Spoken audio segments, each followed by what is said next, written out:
Okay, ದೇವರ ನಾಮಕ್ಕೆ ಮಹಿಮೆ ಆಗಲಿ. ಪ್ರಕಟಣೆ ಪುಸ್ತಕ 11ನೇ ಅಧ್ಯಾಯ ವಾಕ್ಯ 1 ನಾವು ಓದೋಣ. ಪ್ರಕಟಣೆ ಪುಸ್ತಕ 11ನೇ ಅಧ್ಯಾಯ ವಾಕ್ಯ 1. ಬುಕ್ ಆಫ್ ರೆವೆಲ್ ಹಳದಿ ಕೋಲಿನಂತ ಒಂದು ಕೋಲನ್ನು ನನಗೆ ಕೊಟ್ಟು ಹೀಗೆ ತಿಳಿಸಲಾಯಿತು, ನೀನೆದ್ದು ದೇವರ ಆಲಯವನ್ನು ಬಲಿಪೀಠವನ್ನು ಅಳತೆ ಮಾಡು, ಆಲಯದಲ್ಲಿ ಆರಾಧಿಸುವವರನ್ನು ಲೆಕ್ಕ ಮಾಡು. ಇದಾದ ನಂತರ ಅಳತೆ ಕೋಲಿನಂತಹ ಒಂದು ಕೋಲನ್ನು ನನಗೆ ಕೊಟ್ಟು ಹೀಗೆ ತಿಳಿಸಲಾಯಿತು, ನೀನೆದ್ದು ದೇವರ ಆಲಯವನ್ನು ಬಲಿಪೀಠವನ್ನು ಅಳತೆ ಮಾಡು, ಆಲಯದಲ್ಲಿ ಆರಾಧಿಸುತ್ತಿರುವವರನ್ನ ಲೆಕ್ಕ ಮಾಡು. Praise the Lord. ದೇವರು ಹೇಳ್ತಾ ಇದ್ದಾರೆ ಪ್ರಕಟಣೆ ಪುಸ್ತಕದಲ್ಲಿ ಲೆಕ್ಕ ಹಾಕು ಅಂತ ಹೇಳ್ತಾ ಇದ್ದಾರೆ. ಅಂದ್ರೆ ಇದರ ಅರ್ಥ ಏನು? ಲೆಕ್ಕ ಹಾಕು ಅಂತ ಹೇಳಿದ್ರೆ ಇದರ ಅರ್ಥ ಏನು? ಎಷ್ಟೋ ಜನ ಏನ್ ಮಾಡ್ತಾ ಇದ್ದಾರೆ?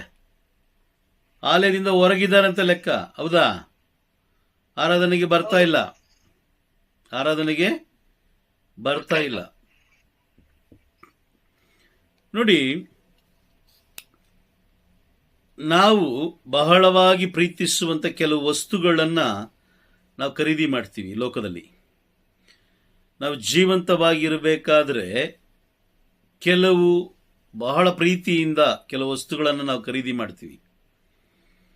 ಉದಾಹರಣೆಗೆ ಮನೆ ಇರ್ಬೋದು, ಅಥವಾ ಆಸ್ತಿ ಪಾಸ್ತಿ ಇರ್ಬೋದು, ಅಥವಾ ಮನೆಗೆ ಬೇಕಾದಂಥ ಕೆಲವು ವಸ್ತುಗಳು, ಫ್ರಿಡ್ಜ್ ಇರ್ಬೋದು, ಟಿವಿ ಇರ್ಬೋದು, AC ಇರ್ಬೋದು, ಕೂಲರ್ ಇರ್ಬೋದು, ಅಥವಾ ಮೊಬೈಲ್ ಇರ್ಬೋದು, ಅಥವಾ ಒಳ್ಳೆ ಕಾರ್ ಇರ್ಬೋದು, ಬೈಕ್ ಇರ್ಬೋದು.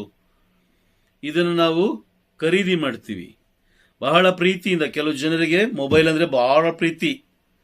ಮೊಬೈಲ್ ಇದ್ರೆ ಸಾಕು, ಬೇರೆ ಇನ್ನೇನು ಬೇಕಾಗಿಲ್ಲ. ಕೆಲವು ಜನರಿಗೆ ಟಿವಿ ಇದ್ರೆ ಸಾಕು, ಬೇರೆ ಇನ್ನೇನು ಬೇಕಾಗಿಲ್ಲ. ಕೆಲವು ಜನರಿಗೆ ವಾಹನಗಳಿದ್ರೆ ಸಾಕು, ಪೆಟ್ರೋಲ್ ಹಾಕೊಂಡು ಅವ್ರ ಪಾಟಿಗೆ ಅವ್ರು ಹೋಗ್ತಾ ಇರ್ತಾರೆ, ಎಲ್ಲಿ ಬೇಕಾರಲ್ಲಿ ಹೋಗ್ತಾ ಇರ್ತಾರೆ. ನೋಡಿ, ಆ ವಸ್ತುವನ್ನ ಖರೀದಿ ಮಾಡಲಿಕ್ಕೆ ನಾವು ಎಷ್ಟು ಪ್ರಯಾಸ ಪಟ್ಟಿದ್ದೀವಿ, ಎಷ್ಟು ವೇದನೆ ಪಟ್ಟಿದ್ದೀವಿ, ಎಷ್ಟು ಶ್ರಮ ಪಟ್ಟಿದ್ದೀವಿ ಅನ್ನೋದು ನಮಗೆ ಮಾತ್ರ ಗೊತ್ತು. ಎಷ್ಟು ತ್ಯಾಗ ಮಾಡಿದ್ದೀವಿ. ಕೆಲವು ವಸ್ತುಗಳನ್ನು ತಗೊಳ್ಬೇಕಾದ್ರೆ ನಾವೇನು ಮಾಡ್ತೀವಿ?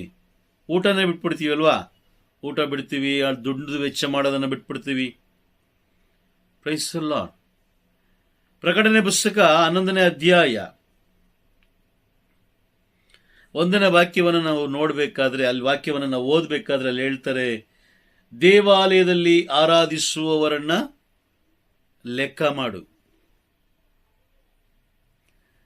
ನೋಡಿ, ನಾವು ತೆಗೆದಿಟ್ಟಿರುವಂತ ಅಳತೆ ಕೋಲು ಅಂದ್ರೆ ಅದೊಂದು ಬೈಬಲ್. ಅದು ನಾನು ನಿಮಗೆ ತಿಳಿಸ್ತೀನಿ. ಇನ್ನೊಂದು ವಾಕ್ಯ ಇದೆ ಅದಕ್ಕೆ ಆಧಾರ ವಾಕ್ಯ, ಅದು ನಾನು ನಿಮ್ಗೆ ತಿಳಿಸ್ತೀನಿ. ದೇವರು ಹೇಳ್ತಾ ಇದ್ದಾರೆ ಲೆಕ್ಕ ಹಾಕು ಅಂತ ಹೇಳಿದ್ರೆ ಆರಾಧಿಸುವವರನ್ನ ಲೆಕ್ಕ ಹಾಕು. ಆರಾಧಿಸೋದಂದ್ರೆ ಯಾವ ತರ? ಆರಾಧಿಸೋದಂದ್ರೆ ಸುಮ್ಮನೆ ಹೋಗಿ ಕುತ್ಕೊಂಡು ಆರಾಧಿಸೋದಲ್ಲ. ಪ್ರಭು ಯೇಸು ಕ್ರಿಸ್ತರು ಹೇಳ್ತಾರೆ, ಯೋಹಾನನು ಬರೆದ ಶುಭ ಸಂದೇಶ 4ನೇ ಅಧ್ಯಾಯದಲ್ಲಿ ವಾಕ್ಯ 23 ಹಾಗೂ 24, ಈ 2 ವಾಕ್ಯಗಳನ್ನು ಓದಬೇಕಾದ್ರೆ ಅಲ್ಲಿ ಹೇಳ್ತಾರೆ, ಆತ್ಮದಿಂದಲೂ ಸತ್ಯದಿಂದಲೂ ನಾವು ದೇವರನ್ನ ಆರಾಧಿಸಬೇಕು. ಆ ರೀತಿ ಆರಾಧಿಸುವವರು ಮಾತ್ರ ಪಿತ ದೇವರಿಗೆ ಇಷ್ಟ. ಆ ರೀತಿ ಆರಾಧಿಸಿದ್ರೆ ಸುಮ್ಮನೆ ಕಾಟಾಚಾರಕ್ಕೆ ಹೋಗಿ ಆರಾಧಿಸೋದಲ್ಲ. ಸತ್ಯದಿಂದಲೂ ಆತ್ಮದಿಂದಲೂ ದೇವರನ್ನು ಆರಾಧಿಸಬೇಕು. ಈಗ ನಾವು ತೆಗೆದುಕೊಂಡಂತ ವಸ್ತುಗಳಿರ್ಬೋದು, ಆ ವಸ್ತುಗಳನ್ನ ಆಧಾರವಾಗಿಟ್ಟುಕೊಂಡು ಎಷ್ಟೋ ದಿನ ನಾವು ಚರ್ಚ್ಗೆ ಹೋಗಿಲ್ಲ, ಎಷ್ಟೋ ದಿನ ನಾವು ದೇವರನ್ನ ಆರಾಧಿಸ್ಲಿಕ್ಕೆ ಹೋಗ್ಲಿಲ್ಲ. ನಿಜನಾ? ನಿಜ. ನಾವು ಹೇಳ್ತೀವಿ, ನಾವು ಅಲ್ಲೋಗಿದ್ದೋ, ನಾವು ಟ್ರಿಪ್ಗೆ ಹೋಗಿದ್ದೋ, ನಾವು ಕಾರ್ ತಗೊಂಡಿದ್ದೆ, ಅಲ್ಲೋಗಿದ್ದೆ, ನಾನು ಸೈಟ್ ತಗೊಂಡಿದ್ದೆ, ಅಲ್ಲೋಗಿದ್ದೆ, ಮತ್ತೆ ನಾನು ಇನ್ನು ಇವತ್ತು TV ಅವ್ರು ಬರ್ತಾರೆ, ಹೊಸ TV ತಗೊಂಡೆ, ಆ TV ಫಿಟ್ ಮಾಡಕ್ ಬರ್ತಾ ಇದ್ರೆ ಅದಕ್ಕೆ ನಾನು ಅವ್ರಿಗೋಸ್ಕರ ವೆಯ್ಟ್ ಮಾಡ್ತಾ ಇದ್ದೆ ಅಂತೆಲ್ಲ ನಾವು ಹೇಳಿದ್ದೀವಿ. ಎಸೆಕಿಯೇಲ್ ಪ್ರವಾದಿಯ ಗ್ರಂಥ 36ನೇ ಅಧ್ಯಾಯ ವಾಕ್ಯ 31 ನಾವು ಓದಬೇಕಾದ್ರೆ, ಎಸೆಕಿಯೇಲ್ ಪ್ರವಾದಿಯ ಗ್ರಂಥ 36ನೇ ಅಧ್ಯಾಯ ವಾಕ್ಯ 31 ಓದಿ. 31 ಓದಿ.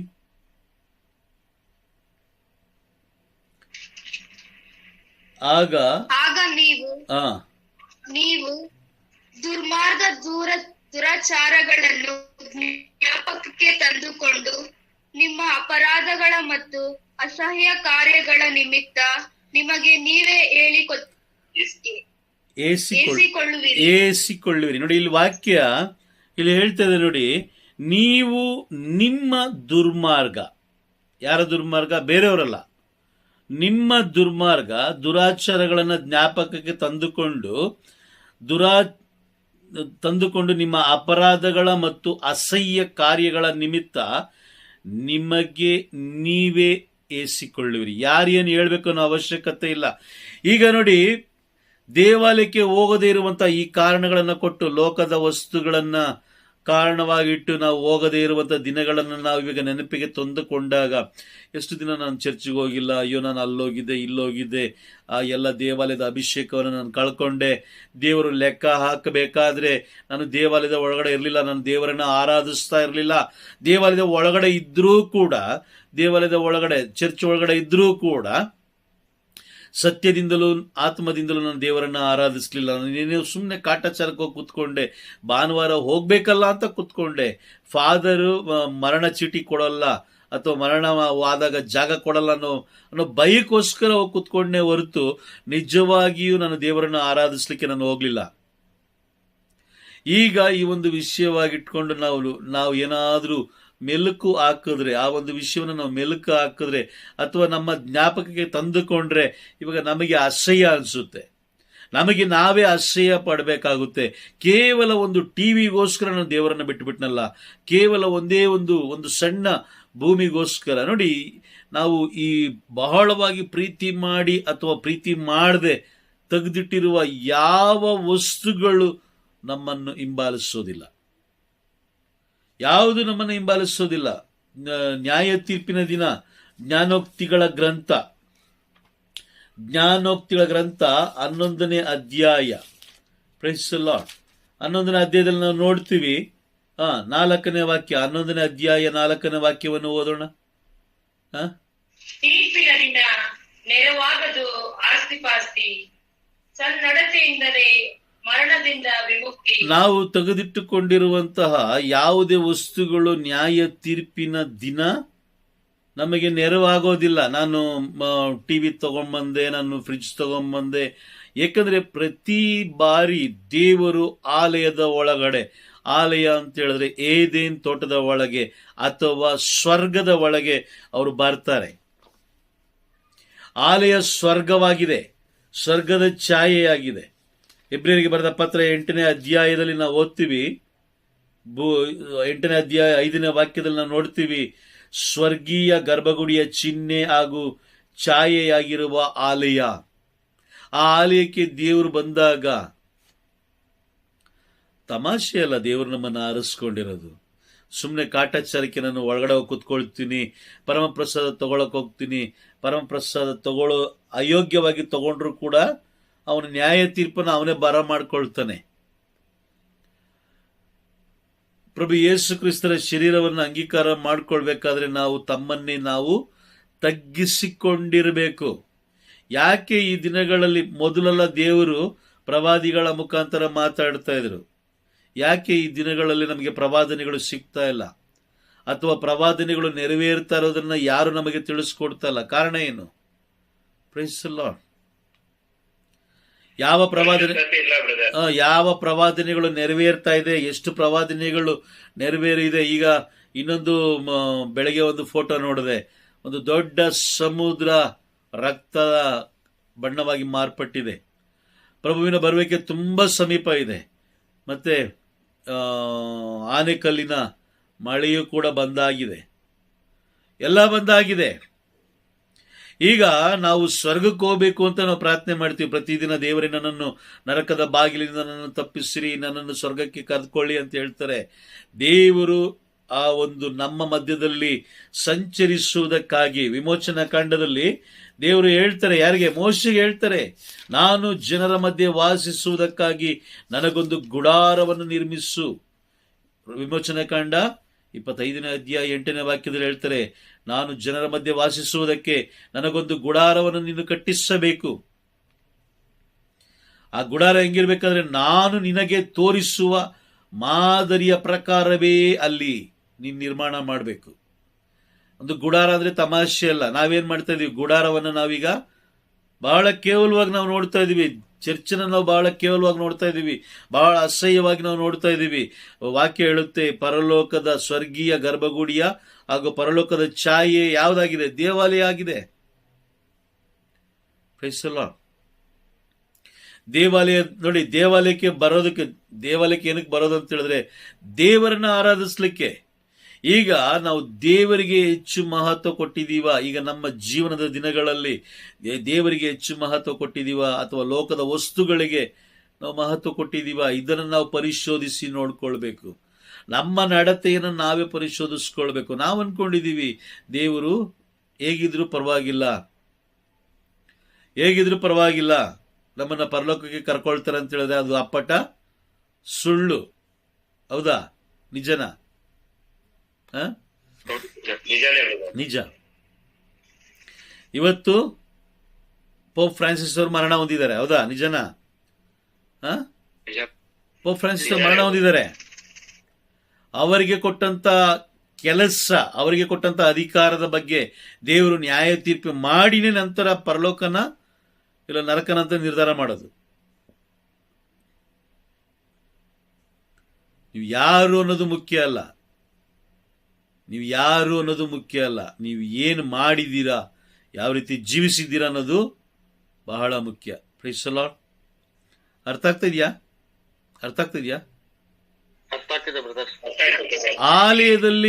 ಆಲಯಕ್ಕೆ ಹೋಗೋದು ನೋಡಿ, ದೇವರು ವಾಕ್ಯ ಹೇಳುತ್ತೆ, ವಿಮೋಚನಾ ಕಾಂಡ 25ನೇ ಅಧ್ಯಾಯ 8ನೇ ವಾಕ್ಯ, ದೇವರು ನಮ್ಮ ಮಧ್ಯದಲ್ಲಿ ವಾಸಿಸುವುದಕ್ಕಾಗಿ ದೇವರು ನಿರ್ಮಿಸಿಕೊಂಡಿರುವಂತಹ ಆಲಯ, ಸ್ವರ್ಗೀಯ ಗರ್ಭಗುಡಿ. ಇಬ್ರಿಯರಿಗೆ ಬರೆದ ಪತ್ರ 8ನೇ ಅಧ್ಯಾಯ 5ನೇ ವಾಕ್ಯ ಹೇಳುತ್ತೆ, ಸ್ವರ್ಗೀಯ ಗರ್ಭಗುಡಿ ಯಾವುದು? ದೇವಾಲಯ.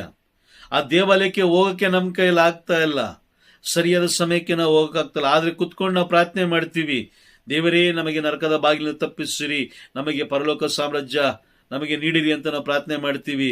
ಆದ್ರೆ ನಮಗೆ ಅರಿವೇ ಇಲ್ಲ ನಾವು ಪರಲೋಕ ಹೋಗ್ಬೇಕಾ ಅಥವಾ ನರಕಕ್ಕೆ ಹೋಗ್ಬೇಕಾ ಅನ್ನೋ ಎಂಬ ನಿರ್ಧಾರ ದೇವರು ಎಲ್ಲಿಟ್ಟಿದ್ದಾರೆ? ನಮ್ಮ ಮಧ್ಯದಲ್ಲೇ ಇಟ್ಟಿದ್ದಾರೆ, ನಮ್ಮ ಸಮ್ಮುಖದಲ್ಲೇ ಇಟ್ಟಿದ್ದಾರೆ. ಒಳಿತು ಕೆಡುಗಳನ್ನು ಅರಿತುಕೊಳ್ಳುವಂತಹ ಜೀವ ವೃಕ್ಷವನ್ನು ಎಲ್ಲಿಟ್ಟಿದ್ದಾರೆ? ನಮ್ಮ ಮಧ್ಯದಲ್ಲೇ ಇಟ್ಟಿದ್ದಾರೆ. ನೀವು ದೇವಾಲಯಕ್ಕೆ ಕೇಡು ಬಯಸಿ ನೀವು ಪರಲೋಕಕ್ಕೆ ಹೋಗ್ಲಿಕ್ಕೆ ಸಾಧ್ಯ ಇದೆಯಾ? ಖಂಡಿತವಾಗ್ಲೂ ಸಾಧ್ಯ ಇಲ್ಲ. ಪ್ರವಾದನೆಗಳು ನೆರವೇರುತ್ತಿರುವುದನ್ನ ಜನರಿಗೆ, ಪ್ರವಾದಿಗಳಿಗೆ, ಬೋಧಕರಿಗೆ, ಯಾಜಕರಿಗೆ ಯಾಕೆ ಗೊತ್ತಾಗ್ತಾ ಇಲ್ಲ? ಯಾಕೆ ಅಂತ ಹೇಳಿದ್ರೆ ದೇವರು ಮಾತನಾಡಬೇಕಾದ್ರೆ ಏನಿರ್ಬೇಕಂತೆ? ದೇವರು ಮಾತನಾಡಬೇಕಾದ್ರೆ ಏನಿರ್ಬೇಕು? ಪರಿಶುದ್ಧತೆ ಇರಬೇಕು ಅಲ್ವಾ? ಪರಿಶುದ್ಧತೆ ಇರಬೇಕು. ನೀನು ಯಾವುದಕ್ಕೆ ಮಹತ್ವ ಕೊಡ್ತಾ ಇದೀಯ ಅದು ತುಂಬಾ ಮುಖ್ಯ. ಮೋಶೆಯ ಜೊತೆಲಿ ದೇವರು ಮಾತನಾಡಬೇಕಾದ್ರೆ ಮೊದಲು ಮಹತ್ವ ಕೊಟ್ಟಿದ್ದು ದೇವರು ಲೋಕದ ವಸ್ತುವಿಗಲ್ಲ, ಮೋಶೆಗೆ ಕೊಟ್ಟಿದ್ದು. ಮೋಶೆ, ನಿನ್ನ ಪಾದರಕ್ಷಣೆ ದೂರ ಇಡು, ಬಾ, ನಾನು ನಿನ್ನ ಜೊತೆಲಿ ಮಾತಾಡಬೇಕು. ಇವತ್ತು ಯಾಕೆ ಮಾತಾಡ್ತಾ ಇಲ್ಲ ಅಂತ ಹೇಳಿದ್ರೆ, ಯಾಕೆ ಸತ್ಯವಾಕ್ಯ ನಮಗೆ ಸಿಗ್ತಾ ಇಲ್ಲ? ಯಾಕೆ ಜನರು ಸತ್ಯದಿಂದಲೂ ಆತ್ಮದಿಂದಲೂ ದೇವರನ್ನು ಆರಾಧಿಸ್ತಾ ಇಲ್ಲ ಅಂತ ಹೇಳಿದ್ರೆ ಅದಕ್ಕೆ ಮುಖ್ಯ ಕಾರಣ ಇದೆ. ಪರಿಶುದ್ಧತೆ ಇಲ್ಲ. ಪರಿಶುದ್ಧತೆ ಇಲ್ಲದೆ ಯಾರು ದೇವರನ್ನು ಕಾಣಲು ಸಾಧ್ಯವಿಲ್ಲ. ವಾಕ್ಯನೇ ಇದೆ. ಇಬ್ರಿಯರಿಗೆ ಬರೆದ ಪತ್ರ 12ನೇ ಅಧ್ಯಾಯ ವಾಕ್ಯ 14ರಲ್ಲಿ. ಮತ್ತೆ ಹಾಗಾದ್ರೆ ನಾವು ಮಾಡುತ್ತಿರುವ ಆರಾಧನೆ ವ್ಯರ್ಥ, ದೇವರನ್ನು ಕಾಣದ ಆರಾಧನೆ ವ್ಯರ್ಥ, ದೇವರನ್ನು ಪ್ರೀತಿಸದ ಬಲಿಪೂಜ್ಯಗಳು ವ್ಯರ್ಥ, ದೇವರಿಗೆ ಗೌರವ ಕೊಡದ ಪ್ರಾರ್ಥನೆಗಳು ವ್ಯರ್ಥ, ವಿಶ್ವಾಸವಿಲ್ಲದ ಪ್ರಾರ್ಥನೆ ವ್ಯರ್ಥ. Praise the Lord. ಈ ಲೋಕದಲ್ಲಿ ನಾವು ಎಷ್ಟೋ ವಸ್ತುಗಳನ್ನು ತೆಗೆದಿಟ್ಟಿದ್ದೀವಿ. ಲೋಕದಲ್ಲಿ ಎಷ್ಟೋ ವಸ್ತುಗಳನ್ನು ತೆಗೆದುಕೊಳ್ಳೋದಕ್ಕೋಸ್ಕರ ದೇವಾಲಯಕ್ಕೆ ಬಂದಿಲ್ಲ, ಚರ್ಚ್ಗೆ ಬಂದಿಲ್ಲ, ನಾವು ದೇವರನ್ನ ಆರಾಧಿಸಲಿಲ್ಲ. ಹಾಗಾದ್ರೆ ಮೊದಲನೆಯ ಸ್ಥಾನ, ಮೊದಲನೆಯ ಇದನ್ನ ನಮ್ಮ ಮನಸ್ಸಿನಲ್ಲಿ ದೇವಾಲಯಕ್ಕೆ ನಾವು ಮಹತ್ವ ಕೊಟ್ವಾ ಅಥವಾ ಲೋಕದ ವಸ್ತುಗಳಿಗೆ ನಾವು ಮಹತ್ವ ಕೊಟ್ವಾ? ಲೋಕದ ವಸ್ತುಗಳಿಗೆ. ಹಾ, ಲೋಕದ ವಸ್ತುಗಳಿಗೆ. ಏನೇ ಆಗಿರಲಿ, ಆ ಸಮಯ ಬಂದಾಗ, ಧರ್ಮಸಭೆ ನಿಗದಿ ಮಾಡಿರುವಂತಹ ಆ ಬಲಿಪೂಜೆ ಸಮಯ ಬಂದಾಗ ಅದಕ್ಕಿಂತ 5 ನಿಮಿಷ ಮುಂಚಿತವಾಗಿ ಅಥವಾ 10 ನಿಮಿಷ ಮುಂಚಿತವಾಗಿ ನೀನು ದೇವಾಲಯಕ್ಕೆ ಹೋಗಬೇಕು. ಅದೇ ಅದೇ ಕಟ್ಟಳೆ. ದೇವರು ನಮ್ಮೊಂದಿಗೆ ನಮ್ಮ ಮಧ್ಯದಲ್ಲಿ ಸಂಚರಿಸ್ತಾರೆ. ಅವರು ಒಮ್ಮೆ ಸಂಚರಿಸಿದ್ರೆ ಸಾಕು, ನಮ್ಮ ಮಧ್ಯದಲ್ಲಿ ಸಂಚರಿಸಿದ್ರೆ ಸಾಕು, ನಾವು ಪರಿಶುದ್ಧರಾಗ್ತೀವಿ. ಆಮೇಲೆ ಪರಿಶುದ್ಧರಾಗ್ತೀವಿ. ಹಾಗಾಗಿ ಲೋಕದ ವಸ್ತುಗಳಿಗೋಸ್ಕರ ನಾವು ಯಾವುದನ್ನ ಕಳ್ಕೊಂಡು? ದೇವರ ಆರಾಧನೆಯನ್ನ, ದೇವರ ಅಭಿಷೇಕವನ್ನ, ದೇವರ ಜ್ಞಾನವನ್ನ ನಾವು ಕಳ್ಕೊಂಡು ಒಂದು ಸಣ್ಣ ವಿಷಯ ಹೇಳ್ತೀನಿ. ಈಗ ದೇವಾಲಯದ ಒಳಗಡೆ, ಎಷ್ಟೋ ದೇವಾಲಯದ ಒಳಗಡೆ ಪಾದರಕ್ಷೆಗಳನ್ನ ಹಾಕೊಂಡು ಹೋಗ್ತಾರೆ ಅಲ್ವಾ? ಪಾದರಕ್ಷೆಗಳನ್ನ ಹಾಕೊಂಡು ಹೋಗ್ತಾರೆ, ಸ್ವರೂಪಗಳನ್ನ ಮುಟ್ತಾರೆ. ಸ್ವರೂಪದಲ್ಲಿ ಏನಾದ್ರು ಜೀವ ಇದ್ದಿದ್ರೆ ಕಪಾಳಕ್ಕೆ ಹೊಡೆದು ಕಳಿಸ್ತಾ ಇತ್ತು. ನಿಜನಾ? ಕಪಾಳಕ್ಕೆ ಹೊಡೆದು ಕಳಿಸ್ತಾ ಇತ್ತು. ಯಾರ ಹತ್ರ ಬಂದು ನಿಂತ್ಕೊಂಡಿದ್ಯಾ ನೀನು? ಮರ್ಯಾದಿಲ್ಲ ನಿನಗೆ? ಬೈದು ಕಳಿಸ್ತಾ ಇತ್ತು. ನಾವೆಷ್ಟು ಬೈತೀವಿ ಮಕ್ಕಳಿಗೆ ಅಷ್ಟು ಬೈದು ಕಳಿಸ್ತಾ ಇತ್ತು. Praise the Lord. ವಾಕ್ಯ ಹೇಳುತ್ತೆ, ನೀನು ವಿಗ್ರಹಗಳನ್ನ ನೀನು ಆರಾಧಿಸಿದ್ರೆ ನೀನು ಕೂಡ ಅದರಂತೆ ಆಗಿಬಿಡುವೆ. Price the lord. ಈಗ ಸ್ವಲ್ಪ ಯೋಚನೆ ಮಾಡಿ, ಇವತ್ತು ರಾತ್ರಿ ಸ್ವಲ್ಪ ಯೋಚನೆ ಮಾಡಿ, ನೀವು ಏನೇನು ಯಾವ್ಯಾವ ದಿನ ನೀವು ದೇವರನ್ನ ಆರಾಧಿಸ್ಲಿಕ್ಕೆ ಬರಲಿಲ್ಲ ಎಂಬುದಾಗಿ ಸ್ವಲ್ಪ ಯೋಚನೆ ಮಾಡಿ. ನಿಮಗೆ ನೀವೇ ಅಸಹ್ಯ ಪಟ್ಕೊಳ್ತೀರಾ. ವಾಕ್ಯ ಅದೇ ಹೇಳ್ತಾ ಇರೋದು. ಪ್ರಕಟಣೆ ಎಜೆಕಿಯೇಲ್ ಪ್ರವಾದಿಯ ಗ್ರಂಥ 36ನೇ ಅಧ್ಯಾಯ 31ನೇ ವಾಕ್ಯ ಏನ್ ಹೇಳ್ತಾ ಇದೆ? ನಿಮಗೆ ನೀವೇ ಅಸಹ್ಯ ಪಟ್ಟಿಕೊಳ್ಳುವಿರಿ. ಏಸಿಕೊಳ್ಳೋದಂದ್ರೆ ಏನು? ಏಸಿಕೊಳ್ಳೋದ್ರೆ ಅಸಹ್ಯ ಪಟ್ಕೊಳ್ಳೋದು. ಏಸಿಕೊಳ್ಳೋದಂದ್ರೆ ಅಸಹ್ಯ ಪಟ್ಕೊಳ್ಳೋದು. Price the lord. ಲೋಕದ ವಸ್ತುಗಳಿಗಿಂತ ಹೆಚ್ಚಾಗಿ ನಾವು ಯಾರಿಗೆ ಮಹತ್ವ ಕೊಡಬೇಕು? ಯಾರಿಗೆ? ಪ್ರಭು ಯೇಸು ಕ್ರಿಸ್ತರಿಗೆ ಅಲ್ವಾ? Price the lord. ಸಬ್ಬತ್ ದಿನ ಎಲ್ಲ ಮಹಿಮೆ ಯಾರಿಗೆ ಸಲ್ಲಬೇಕು? ಪ್ರಭು ಯೇಸು ಕ್ರಿಸ್ತರಿಗೆ ಸಲ್ಲಬೇಕು. Praise the Lord. ಎರಡನೇದಾಗಿ ಗಂಡ, ಹೆಂಡತಿ, ಅಪ್ಪ, ಅಮ್ಮ, ಸಹೋದರ, ಸಹೋದರಿ, ಮಕ್ಕಳು, ಇವರು ಯಾರು ನಮ್ಮ ಮರಣದಲ್ಲಿ ಪಾಲ್ಗೊಳ್ಳಲ್ಲ. ಇವರೆಲ್ಲ ನಮ್ಮ ಜೊತೆಲೇ ಇರ್ತಾರೆ, ಬಟ್ ಆದ್ರೆ ಇವ್ರು ಯಾರು ಪಾಲ್ಗೊಳ್ಳಲ್ಲ. ಪಾಲ್ಗೊಳ್ತಾರ? ಅಯ್ಯೋ ನಮ್ಮ ಅಪ್ಪ ಸತ್ತೋದ್ರು, ನಾನು ಸತ್ತೋಗ್ತೀನಿ ಅಂತ ಹೋಗಿ ಯಾರಾದ್ರೂ ಸತ್ತೋಗ್ತಾರ? ಇಬ್ರಿಗೂ ಒಮ್ಮೆಗೆ ಮರಣ ಬರುತ್ತಾ? ಬರಲ್ಲ. ಗಂಡ ಹೆಂಡತಿ ಇಬ್ರಿಗೂ ಒಂದೇ ಟೈಮಲ್ಲಿ ಮರಣ ಬರುತ್ತಾ? ಬರಲ್ಲ. ಅಪ್ಪ ಅಮ್ಮ, ಮಕ್ಕಳು, ಸಹೋದರ ಸಹೋದರಿ, ಅಪಘಾತದಲ್ಲಿ ಮರಣ ಆಗ್ಬೋದು, ಅದು ಬೇರೆ. ನ್ಯಾಚುರಲ್ ಡೆತ್, ಸ್ವಾಭಾವಿಕ ಮರಣ ಆಗುತ್ತಾ? ಆಗಲ್ಲ.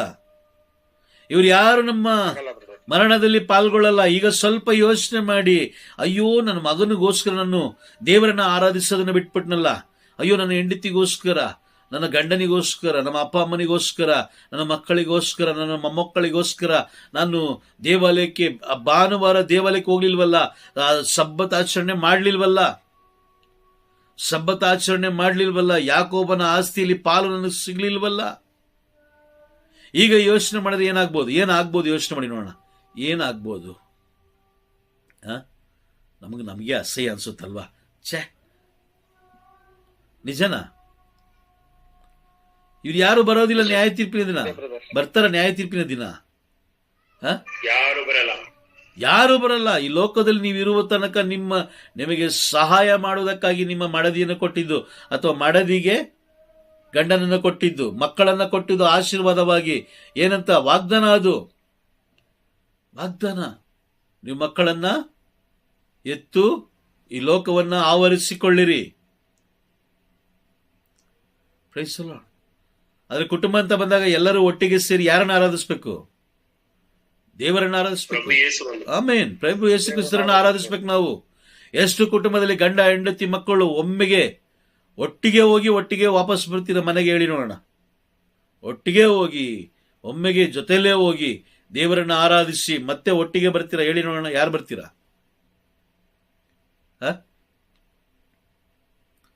ಒಂದ್ರಲ್ಲಿ ಬಲ ಇದೆಯಾ? ಹತ್ರಲ್ಲಿ ಬಲ ಇದೆಯಾ? ಹತ್ರಲ್ಲಿ ಬಲ ಇದೆ. ಇವರು ಯಾರು ನಮ್ಮ ಮರಣದಲ್ಲಿ ಪಾಲ್ಗೊಳ್ಳೋದಿಲ್ಲ. ಅದೇ ರೀತಿ ಯಾಜಕರು, ಕನ್ಯಾಸ್ತ್ರೀಗಳು, ಪಾಸ್ಟರ್ಸ್ಗಳು, ಬೋಧಕರು, ಸ್ನೇಹಿತರು, ಇವ್ರು ಯಾರು ನ್ಯಾಯ ತೀರ್ಪಿನ ದಿನ ನಮಗೆ ನೆರವಾಗೋದೇ ಇಲ್ಲ, ನಮಗೆ ಸಹಾಯ ಮಾಡೋದೇ ಇಲ್ಲ. ಯಾಜಕರಾಗಿರ್ಲಿ, ಬೋಧಕರಾಗಿರ್ಲಿ, ಯಾಕೆಂತಂದ್ರೆ ಅವರಿಗೂ ಕೂಡ ನ್ಯಾಯ ತೀರ್ಪಿದೆ. ನಮಗಿಂತಲೂ ಜಾಸ್ತಿ ಅವರಿಗಿದೆ, ನಮಗಿಂತಲೂ ಜಾಸ್ತಿ ಇದೆ. ನಾವು ಅನ್ಕೊಳ್ತೀವಿ ಅಷ್ಟೇನೆ, ಅಯ್ಯೋ ಅವ್ರು ತುಂಬಾ ಚೆನ್ನಾಗಿದ್ದಾರೆ, ಹಂಗಿದ್ದಾರೆ, ಹಿಂಗಿದ್ದಾರೆ, ಅವ್ರಿಗೇನು ಕಷ್ಟ, ಅವ್ರಿಗೇನು ಇದು ಅಂತ ಹೇಳಿ. ಅದು ಅಪ್ಪಟ ಸುಳ್ಳು. ಯಾಕೋಬನ ಪತ್ರದಲ್ಲಿ ಯಾಕೋಬ ಬರೀತಾರೆ, ನೀನು ಏನಾಗ್ಬೇಡ. ನೋಡಿ, ವಾಕ್ಯ ಓದಿ ಬೇಕಾದ್ರೆ. ಯಾಕೋಬನ ಪತ್ರ 3ನೇ ಅಧ್ಯಾಯ ವಾಕ್ಯ 1 ಓದಿ. ಸಹೋದರರೇ, ಬೋಧಕರಾಗಲು ಆತುರಪಡಬೇಡಿ. ಬೋಧಕರಾದ ನಾವು ಇತರರಿಗಿಂತಲೂ ತೀವ್ರವಾದ ನ್ಯಾಯ ವಿಚಾರಣೆಗೆ ಗುರಿಯಾಗುತ್ತೇವೆ. ನೋಡಿ, ಅಲ್ಲಿ ವಾಕ್ಯ ಹೇಳ್ತಾ ಇದೆ, ಸಹೋದರರೇ ನೀವು ಬೋಧಕರಾಗಲು ಆತುರ ಪಡಬೇಡಿ. ಎಷ್ಟು ಜನ ಏನ್ ಮಾಡ್ತಾರೆ? ಯಾಜಕರಾಗಕ್ಕೆ ಬರ್ತಾರೆ, ಎಜುಕೇಶನ್ ಮಾಡ್ಕೊಳ್ತಾರೆ, ವಾಪಸ್ ಓಡೋಗ್ತಾರೆ. ಅವರ ಜೀವನ ನೋಡಿದೀರಾ ನೀವು ಹೆಂಗಿರುತ್ತೆ ಅಂತೇಳಿ? ಹೇಗಿರುತ್ತೆ ಅನ್ಕೊಳ್ಳಿ, ನೋಡಿದೀರಾ? ಮಲಾಕಿ ಗ್ರಂಥದಲ್ಲಿ ನಾವು ಓದ್ತೀವಿ, ಮಲಾಕಿ ಗ್ರಂಥ 3ನೇ ಅಧ್ಯಾಯದಲ್ಲಿ ನಾವು ಓದ್ತೀವಿ, ನೀವು ದೇವರಿಗೆ ಮೋಸ ಮಾಡಬಹುದು. ದೇವರಿಗೆ ನೀವು ಮೋಸ ಮಾಡಬಹುದಾ? ಮಾಡ್ತಾ ಇದ್ದೀವಿ. Price the lord. ಬೋಧಕರಾಗ್ಲಿಕ್ಕೆ ಬರ್ತೀವಿ, ಬೋಧನೆ ನಾನು ಕೂಡ ಬೋಧನೆ ಮಾಡ್ತೀನಿ ಅಂತ ಬರ್ತೀವಿ. ಆದ್ರೆ ಏನ್ ಬೋಧನೆ ಮಾಡ್ತೀವಿ? ಎಲ್ಲಾ ಸುಳ್ಳು ಬೋಧನೆಗಳು, ಎಲ್ಲ ಕಪಟ ಬೋಧನೆಗಳು, ವಾಕ್ಯಕ್ಕೆ ವಿರುದ್ಧವಾದ ಬೋಧನೆಗಳು.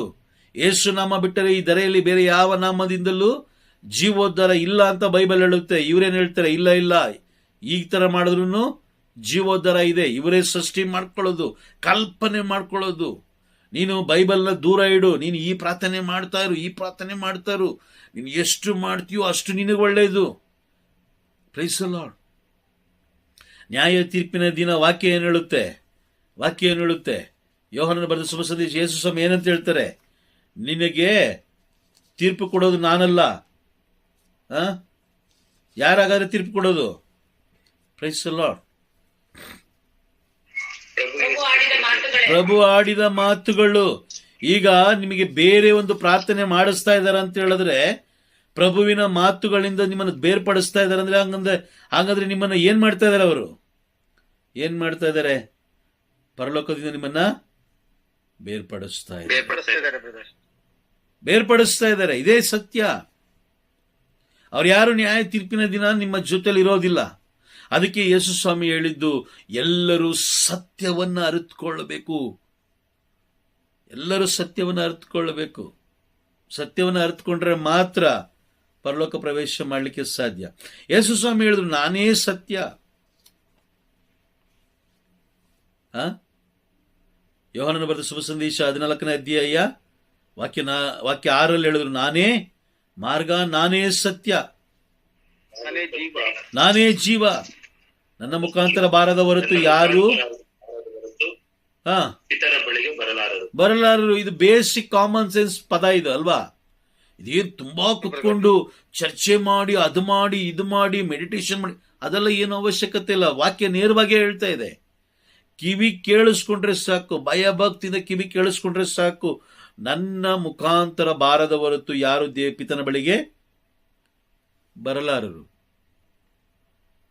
ಹಾಗಾದ್ರೆ ಇವರು ಏನ್ ಮಾಡ್ತಾರೆ? ಬೋಧಕರು ಏನ್ ಮಾಡ್ತಿದ್ದಾರೆ? ಸುಳ್ಳು ಬೋಧನೆಗಳನ್ನ ಮಾಡ್ತಾ ಇದ್ದಾರೆ. ಆದ್ರೆ ಬೈಬಲ್ ಹೇಳುತ್ತೆ, ಬೋಧಕರಾಗ್ಲಿಕ್ಕೆ ಹೋಗ್ಬೇಡಿ.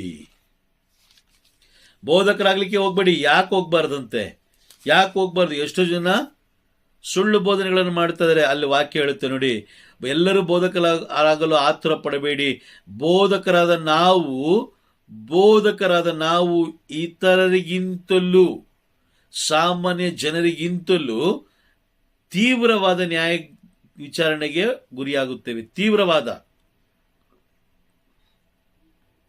ನೀನು ದೇವರ ವಾಕ್ಯಕ್ಕೆ ಎಷ್ಟು ವಿರುದ್ಧವಾಗಿ ಎಷ್ಟು ನುಡಿದು ಎಷ್ಟು ಆತ್ಮಗಳನ್ನು ನಾಶ ಮಾಡಿದೆಯೋ ಅದೆಲ್ಲದರ ಹೊಣೆ ಯಾರಾಗ್ತಾರೆ?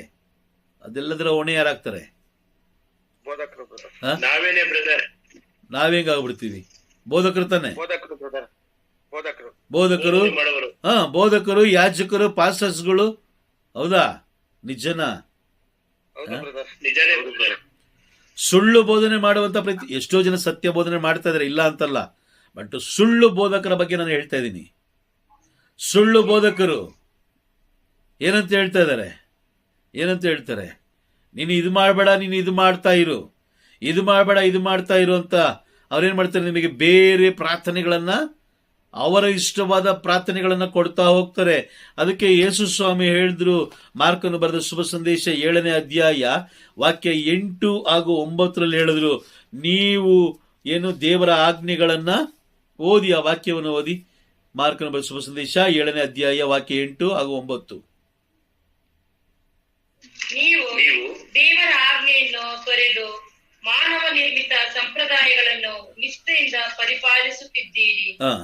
ಸಂಪ್ರದಾಯದ ನೆವದಲ್ಲಿ ದೇವರ ಆಜ್ಞೆಗಳನ್ನು ನೀವು ಜಾಣ್ಮೆಯಿಂದ ಬದಿಗೊತ್ತಿರುವುದು ಬಲು ಚೆನ್ನಾಗಿದೆ. ಹೇಳಿದ್ರ ಏನಂತ ಹೇಳಿದ್ರು? ಏನಂತ ಹೇಳಿದ್ರು? ನನ್ನ ಆಜ್ಞೆ ಮುಖಾಂತರ ನೀವು ಲೋಕದ ಆಜ್ಞೆಗಳಿಂದ ನೀವು ದೇವರ ಆಜ್ಞೆಗಳನ್ನು ತೊರೆದು ಮಾನವ ನಿರ್ಮಿತ ಸಂಪ್ರದಾಯಗಳನ್ನ ಪಾಲಿಸ್ತಾ ಇದ್ದೀರಾ. ಅವ್ರು ಹೇಳೋದನ್ನ ನೀವು ಕೇಳ್ತಾ ಇದ್ದೀರಾ? ದೇವರ ಆಜ್ಞೆಗಳನ್ನೇ ಮರ್ತು ಹೋಗ್ತಿದ್ದೀರಾ, ಅದನ್ನು ಬದಿಗೊತ್ಬಿಟ್ಟಿದ್ದೀರಾ. ಅದೀಗ ಬದಿಗೊತ್ಬಿಟ್ಟಿದ್ದೀರಾ. ಹಾಗಾದ್ರೆ ಈಗ ನೋಡಿ, ನಾವು ದೇವರ ವಾಕ್ಯಕ್ಕೆ ಹೆಚ್ಚು ಮಹತ್ವ ಕೊಟ್ಟಿದೀವಾ ಅಥವಾ ವ್ಯಕ್ತಿಗೆ ಮಹತ್ವ ಕೊಟ್ಟಿದೀವಾ? ಅವ್ರು ಕೊಟ್ಟ ಕೆಲಸ, ಅವ್ರೇನು ಸ್ಪೆಷಲ್ ಏನಲ್ಲ. ದೇವರು ಅವರಿಗೆ ಒಂದು ವಿಶೇಷ ಅಧಿಕಾರ ಕೊಟ್ಟಿದ್ದಾರೆ. ವಿಶೇಷ ಅಧಿಕಾರ ಎಲ್ಲಿ? ಬಲಿಪೀಠ ಹತ್ತಲಿಕ್ಕೆ, ಪರಮಪ್ರಸಾದವನ್ನ ಜನರಿಗೆ ನೀಡುವುದಕ್ಕಾಗಿ, ಒಳ್ಳೆ ಸಂದೇಶವನ್ನು ನೀಡುವುದಕ್ಕಾಗಿ, ಶಾರೀರಿಕ ಹಾಗೂ ಆತ್ಮಿಕ ಬಲ ಮಾಡುವುದಕ್ಕಾಗಿ. ಶಾರೀರಿಕ ಆಹಾರ ಅವರು ಕೊಡೋ ಅವಶ್ಯಕತೆ ಇಲ್ಲ. ಎಷ್ಟೋ ಜನ ಯಾಜಕರನ್ನ ಬೈತಾರೆ, ನೋಡಿದೀರಾ? ನಮ್ಗೆ ಅದು ಕೊಡ್ಲಿಲ್ಲ, ನಮಗೆ ಇದು ಕೊಡ್ಲಿಲ್ಲ, ಅವ್ರು ಕೊಟ್ರು, ಇವ್ರು ಕೊಟ್ರು. ಶಾರೀರಿಕ ಆಹಾರ ಕೊಡೋದಕ್ಕೋಸ್ಕರ ಯಾಜಕರನ್ನ ದೇವರು ಆರಿಸ್ಕೊಳ್ಳಿಲ್ಲ, ಆತ್ಮಿಕ ಆಹಾರ ಕೊಡುವುದಕ್ಕಾಗಿ ದೇವರು ಆರಿಸ್ಕೊಂಡಿದ್ದು. Price the lord. ಶಾರೀರಿಕ ಆಹಾರ ದುಡಿದು ತಿನ್ಬೇಕಾಗಿರೋದು ಯಾರು? ನಾವು. ದುಡಿದು ತಿನ್ಬೇಕಾಗಿರೋದು ನಾವು. ಯಾಜಕರನ್ನ ದೇವರಿಟ್ಟಿದ್ದು ಆತ್ಮವನ್ನ ಬಲಪಡಿಸುವುದಕ್ಕಾಗಿ, ಶರೀರವನ್ನ ಬಲಪಡಿಸುವುದಕ್ಕಾಗಿ ಅಲ್ಲ. ಸ್ವಲ್ಪ ಈಗ ಯೋಚನೆ ಮಾಡೋಣ. ಗಂಡ ಹೆಂಡತಿಗೋಸ್ಕರ, ಅಪ್ಪ ಅಮ್ಮನಿಗೋಸ್ಕರ, ಸಹೋದರ ಸಹೋದರಿಗೋಸ್ಕರ, ಮಕ್ಕಳಿಗೋಸ್ಕರ, ಅಥವಾ ಯಾಜಕರಿಗೋಸ್ಕರ, ಕನ್ಯಾಶ್ರೀಗಳಿಗೋಸ್ಕರ, ಪಾಸ್ಟರ್ಸ್ಗಳಿಗೋಸ್ಕರ, ಬೋಧಕರಿಗೋಸ್ಕರ, ಸ್ನೇಹಿತರಿಗೋಸ್ಕರ, ಫ್ರೆಂಡ್ಸ್ಗೋಸ್ಕರ, ಇವರು ಯಾರು ನ್ಯಾಯ ತೀರ್ಪಿಗೆ ನಮಗೆ ಬರೋದಿಲ್ಲ.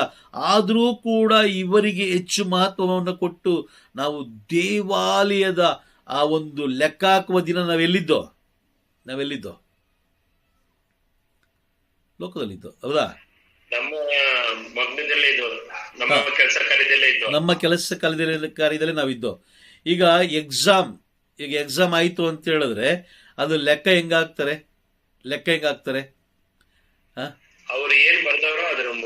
ಅದಕ್ಕೊಂದು ಪಾಯಿಂಟ್ಸ್ ಇಟ್ಟಿರ್ತಾರಲ್ವಾ, 100ಕ್ಕೆ ಅಥವಾ 50ಕ್ಕೆ ಅಥವಾ 40ಕ್ಕೆ ಅಂತ. ಕರೆಕ್ಟಾ? 100ಕ್ಕಾದ್ರೆ 35 ಮಾರ್ಕ್ಸ್ ಬಂದ್ರೆ ಮಾತ್ರ ಪಾಸು. 33 ಬಂದ್ರು ಫೇಲೇ. ಅದು 34 ಬಂದ್ರು ಫೇಲೇ. 35 ಬಂದ್ರೆ ಜಸ್ಟ್ ಪಾಸ್. ದೇವರು ನಮಗೆ ಕೊಟ್ಟಂತ ದಿನಗಳಲ್ಲಿ ಎಷ್ಟು ದಿನ ನಾವು ಸತ್ಯದಿಂದಲೂ ಆತ್ಮದಿಂದಲೂ ನಾವು ದೇವರನ್ನ ಆರಾಧಿಸಿದೀವಿ. ಈ ದಿನಗಳನ್ನ ದೇವರು ಲೆಕ್ಕ ಹಾಕ್ತಾರೆ ನೋಡಿ. ಸಿರಾಕನ ಗ್ರಂಥದಲ್ಲಿ ನಾವು ಓದ್ತೀವಿ, ನಿಮ್ಮ ಒಳ್ಳೆಯ ದಿನಗಳು ಎಣಿಕೆಯಾಗಿವೆ ಅಂತೆ. ದೇವರು ಎಣಿಕೆ ಮಾಡಿಟ್ಟಿದ್ದಾರೆ ನಮ್ಮ ದಿನಗಳನ್ನ. ದೇವರು ಏನ್ ಮಾಡಿದ್ದಾರೆ?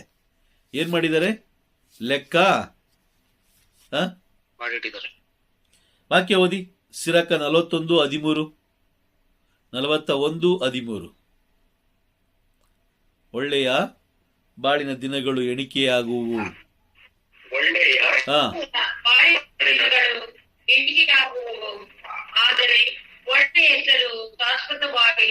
ಒಳ್ಳೆಯ ದಿನಗಳು ಅಂದ್ರೆ ಏನು? ದೇವರು ನಮಗೆ ಎಲ್ಲ ದಿನಗಳು ಒಳ್ಳೆ ದಿನಗಳೇ ಅಲ್ವಾ?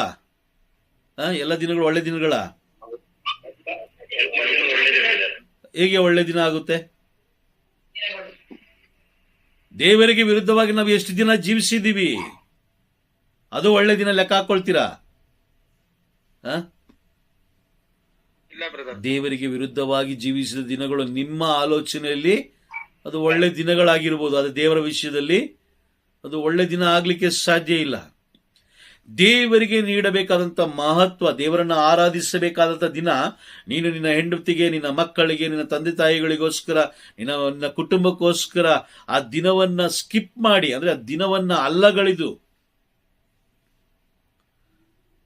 ನಿನ್ನ ವೈಯಕ್ತಿಕ ವಿಷಯಗಳಿಗೆ ಹೆಚ್ಚು ಮಹತ್ವ ಕೊಟ್ಟಾಗ ಆ ದಿನ ಒಳ್ಳೆ ದಿನ ಹೆಂಗಾಗ್ಲಿಕ್ಕೆ ಸಾಧ್ಯ?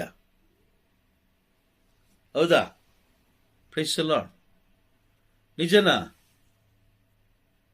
ನಿಜಾನೇ ಬ್ರದರ್. ಒಳ್ಳೆ ದಿನ ಆಗ್ಲಿಕ್ಕೆ ಸಾಧ್ಯ ಇಲ್ಲ. ಒಳ್ಳೆ ದಿನ ಅಂತ ಹೇಳಿದ್ರೇನು? ನೀನು ದೇವರಿಗೆ ಹೆಚ್ಚು ಮಹತ್ವವನ್ನು ಕೊಡಬೇಕು. ಇವತ್ತು ಕೂಡ ನಾವು ಕೊಡ್ತಾ ಇಲ್ಲ. ಇವತ್ತು ಕೂಡ ಗಂಡ, ಹೆಂಡತಿ, ಮಗಳು, ಮೊಮ್ಮಕ್ಕಳು ಅನ್ಕೊಂಡೆ ನಾವು ಜೀವನ ಹೋಗ್ತಾ ಇದೆ. ದಿನಗಳು ಕಳೀತಾ ಇದೆ. ಎಷ್ಟು ಸಮಯ ನಾವು ದೇವರೊಂದಿಗೆ, ಎಷ್ಟು ಗಂಟೆಗಳು ನಾವು ಕಳೆದಿದ್ದೀವಿ.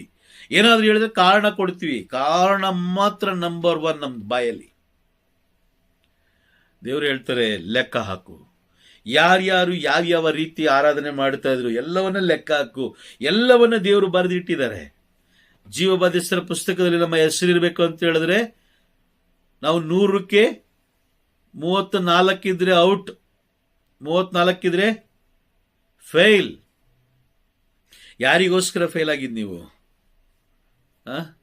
ಲೋಕದ ವಸ್ತುಗಳಿಗೋಸ್ಕರ, ಗಂಡ ಹೆಂಡತಿಗೋಸ್ಕರ, ಕುಟುಂಬದವರಿಗೋಸ್ಕರ, ಯಾಜಕರಿಗೋಸ್ಕರ, ಕನ್ಯಾಸ್ತ್ರೀಗಳು, ಪಾಸ್ಟರ್ಸ್ಗಳು, ಬೋಧಕರು, ಸ್ನೇಹಿತರಿಗೋಸ್ಕರ ನೀನು ನಿನ್ನ ದೇವರನ್ನು ಆರಾಧಿಸೋದನ್ನ ಬಿಟ್ಟಾಗ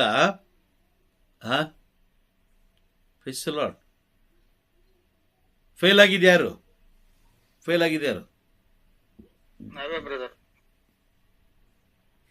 ಅರ್ಥ ಆಗ್ತಾ ಇದೆಯಾ ನಾನು ಹೇಳ್ತಾ ಇರೋದು?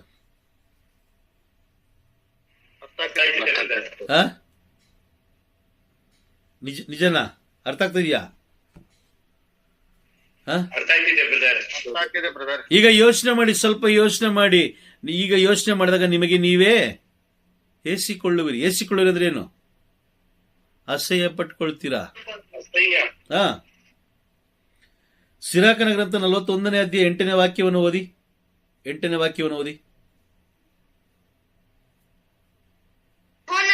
ದೇವರ ಧರ್ಮಶಾಸ್ತ್ರವನ್ನು ತ್ಯಜಿಸಿದ ದುರ್ಜನರೇ, ಅಯ್ಯೋ ಧಿಕ್ಕಾರ ನಿಮಗೆ. Price the lord. ಓಕೆ, ಮತ್ತೊಮ್ಮೆ ಬೇರೆ ಓದಿ. ಮಹೋನ್ನತ ದೇವರ ಧರ್ಮಶಾಸ್ತ್ರವನ್ನು ತ್ಯಜಿಸಿದ ಜನರೇ, ಅಯ್ಯೋ ಧಿಕ್ಕಾರ ನಿಮಗೆ. ತ್ಯಜಿಸಿದ ದುರ್ಜನರೇ, ಅಯ್ಯೋ ಧಿಕ್ಕಾರ ನಿಮಗೆ. ಧಿಕ್ಕಾರ ಅಂದ್ರೆ ಏನು? ಸ್ವರ್ಗ ಸಾಮ್ರಾಜ್ಯಕ್ಕೆ ಪ್ರವೇಶ ನಿಜನಾ? ಪರಲೋಕಕ್ಕೆ ಹೋಗ್ಬೇಕಂತ ಹೇಳಿದ್ರೆ, ಪರಲೋಕ ನಾನು ಸೇರ್ಬೇಕು ಅಂತ ಹೇಳಿದ್ರೆ, ಇದೆಲ್ಲ ಹೋರಾಟದಿಂದ ಜಯಿಸ್ಬೇಕಾಗಿರೋದು ಯಾರು? ನಾವೇ. ಹೆಂಡತಿ ಬಂದು ಹೇಳ್ತಾಳೆ, ರೀ ಇವತ್ತು ಅಲ್ಲೋಗೋಣ, ಇಲ್ಲೋಗೋಣ, ಹಂಗ್ ಮಾಡೋಣ, ಹಿಂಗ್ ಮಾಡೋಣ. ಮಕ್ಕಳು ಬಂದ, ಅಪ್ಪ ಅಲ್ಲೋಗೋಣ. ಅಥವಾ ಗಂಡ ಬಂದು ಹೇಳ್ತಾನೆ, ಇಲ್ಲ ಇವತ್ತು ಹೋಗೋದು ಬೇಡ, ಇವತ್ತು ಸ್ವಲ್ಪ ಅಲ್ಲೋಗೋಣ, ಇಲ್ಲೋಗೋಣ, ಅದು ಮಾಡೋಣ, ಇದು ಮಾಡೋಣ. ಸ್ನೇಹಿತರು ಕರೀತಾರೆ, ಏನೋ ವಾರ ಚರ್ಚ್ಗೆ ಹೋಗ್ಬೇಕು ಅನ್ನೋ ಅವಶ್ಯಕತೆ ಏನಿದೆ, ಬಾರೋ ಒಂದು 5 ನಿಮಿಷ 10 ನಿಮಿಷ ಲೇಟಾಗಿ ಹೋಗಿದ್ರೆ ಏನೋ ಆಗಲ್ಲ. ಹೇಳ್ತಾರೆ, ದಾರಿ ತಪ್ಪಿಸ್ತಾರೆ. ಅವರ ಉದ್ದೇಶ ಏನು ಅಂತ ಹೇಳಿದ್ರೆ, ಅವರ ಉದ್ದೇಶ ಅಲ್ಲ, ಸೈತಾನನ ಉದ್ದೇಶ ಏನು ಅಂತ ಹೇಳಿದ್ರೆ, ನೀವು ದೇವರು ಲೆಕ್ಕ ಹಾಕುವ ದಿನ ಆಲಯದಲ್ಲಿ ಇರಬಾರದು, ಪರಲೋಕದಲ್ಲಿ ಇರಬಾರದು ನೀವು. Praise the Lord. ಇಲ್ಲಿ ವಾಕ್ಯ ಏನ್ ಹೇಳ್ತಾ ಇದೆ? ಮಹೋನ್ನತ ದೇವರ ಧರ್ಮಶಾಸ್ತ್ರವನ್ನು ತ್ಯಜಿಸಿದ ದುರ್ಜನರೇ, ಅಯ್ಯೋ ನಿಮಗೆ ಧಿಕ್ಕಾರ. ಇದೆಯಾ? ವಾಕ್ಯ ಇದೆಯಾ ನೋಡಿ, ಇದೆಯಾ? ಯಾಕೆ ಹೇಳ್ತಾ ಇದೆ? ಯಾರು ಕೂಡ ಆರದ ಬೆಂಕಿಗೆ ಹೋಗಬಾರದು ಅಂತ. ಯೇಸು ಸ್ವಾಮಿ ಬಂದಿದ್ದೇನಕ್ಕೋಸ್ಕರ? ಆರದ ಬೆಂಕಿಗೆ ಯಾರು ಹೋಗ್ಬಾರ್ದು ಅಂತ. ಈಗ ನಾವೇನ್ ಮಾಡ್ತಿದೀವಿ? ಅವರನ್ನೇ ನಾವು ತ್ಯಜಿಸ್ತಾ ಇದ್ದೀವಿ, ಅವರನ್ನೇ ನಾವು ಅವಮಾನ ಪಡಿಸ್ತಾ ಇದ್ದೀವಿ, ಅವರ ವಾಕ್ಯಗಳಿಗೆ ವಿರುದ್ಧವಾಗಿ ನಾವು ಜೀವಿಸ್ತಾ ಇದ್ದೀವಿ, ಅವರನ್ನ ನಾವು ಆತ್ಮದಿಂದಲೂ ಸತ್ಯದಿಂದಲೂ ಆರಾಧಿಸ್ತಾ ಇಲ್ಲ, ಅವರ ಶರೀರವನ್ನ ನಾವು ಅಯೋಗ್ಯವಾಗಿ ನಾವು ಅಂಗೀಕಾರ ಮಾಡ್ಕೊಳ್ತಾ ಇದ್ದೀವಿ, ಅಯೋಗ್ಯವಾಗಿ ಸ್ವೀಕಾರ ಮಾಡ್ಕೊಳ್ತಾ ಇದ್ದೀವಿ. ನಮಗೆ ನಾವೇ ಟಾಪ್ ಅನ್ಕೊಂಡಿದ್ದೀವಿ, ನಮಗೆ ನಾವೇ ಟಾಪ್ ಅನ್ಕೊಂಡಿದ್ದೀವಿ. ನಮ್ಮ ಅಂದ ಚಂದ ಯಾವುದೂ ಇಲ್ಲ. ಒಂದು ತಿಳ್ಕೊಳ್ಳಿ, ಮರಣ ಹೊಂದಿದ ಆ 4 ಗಂಟೆಗಳಲ್ಲಿ ನಿಮ್ಮ ಶರೀರ, ನೀವು ಎಷ್ಟೇ ಅಂದವಾಗಿರಿ, ಎಷ್ಟೇ ರೂಪವತಿ ಆಗಿರಿ, ಎಷ್ಟೇ ಬ್ಯೂಟಿಫುಲ್ ಆಗಿರಿ, ಸುಮಾರು 3 ರಿಂದ 4 ಗಂಟೆ ಅಷ್ಟರಲ್ಲಿ ನಿಮ್ಮ ಶರೀರದ ಫುಲ್ಲು ಭಾಗಗಳೇ ಏನಾಗುತ್ತೆ ಬದಲಾಗುತ್ತೆ. ಹುಳುಗಳು ತಿನ್ಬಿಡ್ತಾವೆ ಬ್ರದರ್. ಬದಲಾಗುತ್ತೆ ಅಲ್ವಾ? ಬದಲಾಗ್ಬಿಡುತ್ತೆ. ಹಾ, ಕಂಡುಹಿಡಿಯಕ್ಕಾಗಲ್ಲ. ಮತ್ತೆ ಈಗ ಮಹತ್ವ ಯಾವುದಕ್ಕೆ ನಾವು ಕೊಡ್ತಾ ಇದೀವಿ? ಹೆಚ್ಚು ಮಹತ್ವ ಪ್ರೈಸ್ ದಿ ಲಾರ್ಡ್ ಶರೀರಕ್ಕೆ ಕೊಡ್ತಾ ಇದ್ದೀವಿ. ಅದಕ್ಕೋಸ್ಕರ ಯೇಸು ಸ್ವಾಮಿ ಹೇಳ್ತಿದ್ದು, ಸಂತ ಪೌಲರು ಹೇಳ್ತಾರೆ, ರೋಮನರಿಗೆ ಬರೆದ ಪತ್ರ 8ನೇ ಅಧ್ಯಾಯದಲ್ಲಿ ಹೇಳ್ತಾರೆ, ಶರೀರ ಸ್ವಭಾವಕ್ಕೆ ಅನುಸಾರವಾಗಿ ಬಾಳುವವರು ದೇವರನ್ನ ಮೆಚ್ಚಿಸ್ಲಿಕ್ಕೆ ಸಾಧ್ಯನೇ ಇಲ್ಲ. ವಾಕ್ಯ ಓದಿಬೇಕಾದ್ರೆ ರೋಮನರಿಗೆ ಬರೆದ ಪತ್ರ 8ನೇ ಅಧ್ಯಾಯ ವಾಕ್ಯ 7-8 ಎರಡು ಓದಿ. ಶರೀರ ಸ್ವಭಾವದಲ್ಲಿ ಮಗ್ನವಾಗಿರುವರು ಮನಸ್ಸು ದೇವರಿಗೆ ಶತ್ರು. ಅಂತ ಮನಸ್ಸು ದೇವರ ನಿಯಮಕ್ಕೆ ಮಣಿಯುವುದಿಲ್ಲ, ಮಣಿಯಲು ಸಾಧ್ಯವೂ ಇಲ್ಲ. ಶರೀರ ಸ್ವಭಾವಕ್ಕೆ ಅನುಸಾರವಾಗಿ ನಡೆಯುವವರು ದೇವರನ್ನು ಮೆಚ್ಚಿಸಲು ಸಾಧ್ಯವೇ ಇಲ್ಲ. ದೇವರನ್ನು ಮೆಚ್ಚಿಸಲು ಸಾಧ್ಯವೇ ಇಲ್ಲ. ವಾಕ್ಯ ಏನು ಹೇಳ್ತದೆ? ದೇವರನ್ನು ಮೆಚ್ಚಿಸಲಿಕ್ಕೆ ಸಾಧ್ಯವೇ ಇಲ್ಲ. ನೀನು ದೇವರ ಬಳಿಗೆ ಹೋಗ್ಲಿಕ್ಕೆ ಸಾಧ್ಯನೇ ಇಲ್ಲ. ಸಾಧ್ಯ ಇಲ್ಲ ಅಂತ ಹೇಳಿದ ಮೇಲೆ ನೀವೇನ್ ಮಾಡ್ಬೇಕು? ಈಗ ನಾವೆಲ್ಲ ಏನ್ ಮಾಡ್ಬೇಕು? ಶರೀರ ಸ್ವಭಾವದಿಂದ ಬೇರ್ಪಡಬೇಕು ಮುಖ್ಯವಾಗಿ. ಆಮೇನ್. ನಿಜನಾ? ದೇವರನ್ನ ಆರಾಧಿಸುವ ದಿನ ನಾವು ದೇವರನ್ನ ಮಾತ್ರ ನಾವು ಆರಾಧಿಸಬೇಕು. ಆ ತಕ್ಕ ಸಮಯದಲ್ಲಿ ನಾವು ಅಲ್ಲಿ ಆಲಯದ ಒಳಗೆ ಇರಬೇಕು. ಯಾಕೆ ಗೊತ್ತಾ? ಯೆಶಾಯ ಪ್ರವಾದಿಯ ಗ್ರಂಥದಕ್ಕೆ ಹೋಗೋಣ. ಅಲ್ಲಿ ನೋಡಿ ಏನಾಗುತ್ತೆ ಅನ್ನೋದನ್ನು ಸ್ವಲ್ಪ ತಿಳ್ಕೊಳ್ಳೋಣ. 58ನೇ ಅಧ್ಯಾಯ 13ನೇ ವಾಕ್ಯದಿಂದ ನೀವು ಓದ್ತಾ ಬನ್ನಿ. 13ನೇ ವಾಕ್ಯದಿಂದ ನೀವು ಓದ್ತಾ ಬನ್ನಿ. ಯೆಶಾಯ 58 13ರಿಂದ ಓದ್ತಾ ಬನ್ನಿ. ನೀವು ಸಬ್ಬತ್ ದಿನವನ್ನು ತಾತ್ಕಾಲ ಮಾಡದೆ ಆ ನನ್ನ ಪರಿಶುದ್ಧ ದಿನದಲ್ಲಿ ನಿಮ್ಮ ದೈನಂದಿನ ವ್ಯವಹಾರವನ್ನು ನಡೆಸದೆ, ದ್ವೇಷಿಯಾಗಿ ವರ್ತಿಸದೆ, ಸ್ವಕಾರ್ಯದಲ್ಲೇ ನಿರತರಾಗದೆ, ಹರಟೆ ಮಾತುಗಳಲ್ಲಿ ಕಾಲ ಕಳೆಯದೆ, ಸರ್ವೇಶ್ವರ ಸ್ವಾಮಿಯ ಸಬ್ಬತ್ ದಿನ ಪರಿಶುದ್ಧವಾದುದು, ಸಂತೋಷಕರವಾದದ್ದು, ಮಾನ್ಯತೆಗೆ ಅರ್ಹವಾದದ್ದು ಎಂದು ಸನ್ಮಾನಿಸಿದ್ದೇ ಆದರೆ, ನೀವು ಸರ್ವೇಶ್ವರ ಸ್ವಾಮಿಯಾದ ನನ್ನ ಆನಂದದಲ್ಲಿ ಭಾಗಿಗಳಾಗುವಿರಿ. ನಾನು ನಿಮ್ಮನ್ನು ಉನ್ನತ ಸ್ಥಾನಕ್ಕೆ ಏರಿಸುವೆನು. ನಿಮ್ಮ ಪಿತೃ ಯಾಕೋಬನ ಸ್ವತ್ತನ್ನು ನೀವು ನಿರಾತಂಕವಾಗಿ ಅನುಭವಿಸುವಂತೆ ಮಾಡುವೆನು. ಇದು ಸರ್ವೇಶ್ವರ ಸ್ವಾಮಿಯ ನುಡಿ. Praise the Lord. ನೋಡಿ, ಒಂದು ಸಬ್ಬತ್ ದಿನವನ್ನು ನಾವು ಪರಿಶುದ್ಧವಾಗಿ ತಾತ್ಸಾರ ಮಾಡದೆ ಆಚರಿಸಿದೆ ಆದರೆ ಇಷ್ಟು ಆಶೀರ್ವಾದಗಳನ್ನ ನಾವು ಪಡ್ಕೊಳ್ತೀವಿ. ಇಲ್ಲ ಅಂತಂದ್ರೆ ಇದಕ್ಕೆ ವಿರುದ್ಧವಾಗಿಯೇ ನಡೆಯುತ್ತೆ. ನಮ್ಮ ಕುಟುಂಬದಲ್ಲಿ ಸಮಾಧಾನ ಇಲ್ಲ, ಸಂತೋಷ ಇಲ್ಲ. ಯಾಕಿಲ್ಲ ಅಂತ ಹೇಳಿದ್ರೆ, ನಮಗೆ ಕುಟುಂಬದಲ್ಲಿ ಸ್ಥಾನಮಾನ ಇಲ್ಲ, ಗೌರವ ಇಲ್ಲ ಅಂತ ಹೇಳಿದ್ರೆ ಅದಕ್ಕೆ ಮುಖ್ಯ ಕಾರಣ ಸಬ್ಬತ್ ದಿನ. ಯಾಕೆ ಸಬ್ಬತ್ ದಿನವನ್ನು ನೀವು ಗೌರವಿಸಲಿಲ್ಲ? ನಿಮಗೂ ಗೌರವ ಇಲ್ಲ.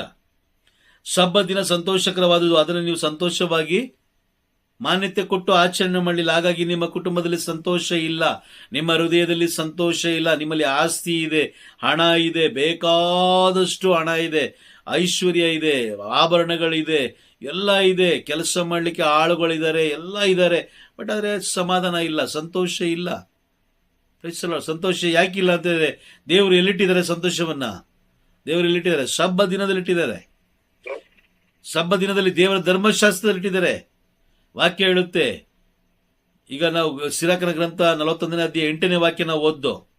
8ನೇ ವಾಕ್ಯ ಓದೋ. ಈಗ ಇನ್ನೊಂದು ವಾಕ್ಯ ಓದಿ. ಜ್ಞಾನೋಕ್ತಿಗಳ ಗ್ರಂಥ 29ನೇ ಅಧ್ಯಾಯ ವಾಕ್ಯ 8 ವಾಕ್ಯವನ್ನು ಓದೋಣ. 28ನೇ ಅಧ್ಯಾಯ ವಾಕ್ಯ 9. ಧರ್ಮಶಾಸ್ತ್ರಕ್ಕೆ ಕಿವಿ ಮುಚ್ಚಿಕೊಳ್ಳುವವನ ಪ್ರಾರ್ಥನೆ ದೇವರಿಂದ ತಿರಸ್ಕೃತವಾದ ಪ್ರಾರ್ಥನೆ. ಧರ್ಮಶಾಸ್ತ್ರಕ್ಕೆ ಕಿವಿ ಮುಚ್ಚಿಕೊಳ್ಳುವವನ ಪ್ರಾರ್ಥನೆ ದೇವರಿಂದ ತಿರಸ್ಕೃತವಾದ ಪ್ರಾರ್ಥನೆ. ನಾವು ಅನ್ಕೊಳ್ತೀವಿ, ನಾವು ಮನೇಲೆ ಓದ್ತೀವಲ್ಲ ಧರ್ಮಶಾಸ್ತ್ರ, ನಾವು ಮನೇಲೆ ಓದ್ತೀವಲ್ಲ ಅಂತ ನಾವು ಅನ್ಕೊಳ್ತೀವಿ. ಇಲ್ಲ, ದೇವಾಲಯ ಇರೋದೇನು ಗೊತ್ತಾ? ಧರ್ಮಶಾಸ್ತ್ರವನ್ನು ಓದಿ ಅದನ್ನ ವಿವರಿಸಿ ಹೇಳಲಿಕ್ಕೆ. ಆದ್ರೆ ಈ ದಿನಗಳಲ್ಲಿ ಎಲ್ಲ ಹೋಯ್ತು. ಧರ್ಮಶಾಸ್ತ್ರ 5 ನಿಮಿಷದಲ್ಲಿ ಮುಗಿಸಿ 5 ನಿಮಿಷದಲ್ಲಿ ಒಂದು ಸಣ್ಣ ಕತೆ ಹೇಳಿ ಏನ್ ಮಾಡ್ತಾರೆ, ಅಲ್ಲೇ ಸ್ಟಾಪ್ ಮಾಡ್ತಾರೆ. ಯಾಕೆಂದ್ರೆ ಅದರ ವಿವರಣೆ ಹೇಳ್ತಾ ಹೋದ್ರೆ ಅದು ತುಂಬಾ ಸ್ಟ್ರಾಂಗ್ ಆಗಿರುತ್ತೆ, ಕೇಳಕ್ಕಾಗಲ್ಲ, ಭಯ ಆಗುತ್ತೆ. ಆಗ ಜನರು ಏನ್ ಮಾಡ್ತಾರೆ, ಮೋಶೆಗೆ ಜನರು ಹೇಳಿದ್ರು, ಅಯ್ಯೋಯ್ಯೋ ನಾವು ದೇವ್ರ ಜೊತೆಲಿ ಮಾತಾಡಕ್ಕೆ ನಮ್ಮ ಕೈಲಾಗಲ್ಲ, ನಮಗೆ ಭಯ ಆಗುತ್ತೆ, ನೀನೇ ಮಾತಾಡು. ಅವ್ರು ಏನ್ ಮಾತಾಡಿ ನಮ್ಗೆ ಹೇಳ್ಬೇಕು ಅಂತ ಹೇಳ್ತಾರೋ ಅದನ್ನ ಬಂದು ನೀವು ನನಗೆ ಹೇಳಿದ್ರೆ ಸಾಕು. ಹೇಳಿದ್ರು.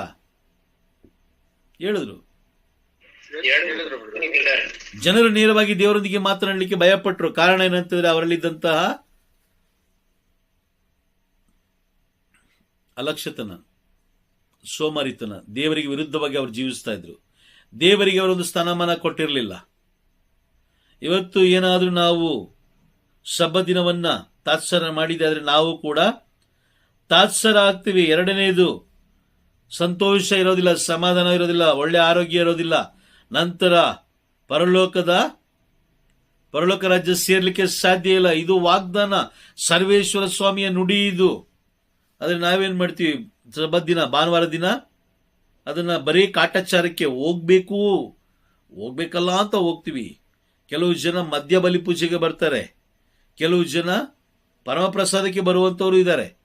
Price the Lord. ಇದಾರೆ. ಬಂದು ಪರಮಪ್ರಸಾದ ತಗೊಂಡು ವಾಪಸ್ ಹೋಗುವಂತವ್ರು ಇದ್ದಾರೆ. Praise the Lord. ಆದ್ರೆ ಒಂದು ಸತ್ಯ ತಿಳ್ಕೊಳ್ಳಿ, ಲೋಕದ ವಸ್ತುಗಳು ನಾವು ಎಷ್ಟೇ ಬಹಳ ಪ್ರೀತಿಯಿಂದ ತೆಗೆದು ಶೇಖರಣೆ ಮಾಡಿಟ್ಕೊಂಡ್ರು ಅಂದ್ರೆ ದೇವರಿಗೆ ವಿರುದ್ಧವಾಗಿ, ನಮ್ಮ ಮಧ್ಯದಲ್ಲಿ ನೀವು ಯಾವ ಬೇಕಾದ್ರೂ ತಗೊಳ್ಬಹುದು, ಅದರಲ್ಲೇನು ತೊಂದರೆ ಇಲ್ಲ, ತಗೊಳ್ಬಾರ್ದು ಅಂತ ಏನಿಲ್ಲ. ಯಾವ ವಸ್ತುಗಳು ಬೇಕಾದ್ರೂ ತಗೊಳ್ಬಹುದು. ಆದ್ರೆ ದೇವರಿಗೆ ಮೊದಲನೆಯ ಸ್ಥಾನ ಇರಬೇಕು. ಗಂಡ ಹೆಂಡತಿ, ಅಪ್ಪ ಅಮ್ಮ, ಸಹೋದರ ಸಹೋದರಿ, ಮಕ್ಕಳು, ಇವರಿಗಿಂತಲೂ ಹೆಚ್ಚಿನ ಮಹತ್ವ ಯಾರು ಕೊಡ್ಬೇಕು? ನಾವು ಪ್ರಭು ಯೇಸು ಕ್ರಿಸ್ತರಿಗೆ ಅಲ್ವಾ? ಆಮೇನ್.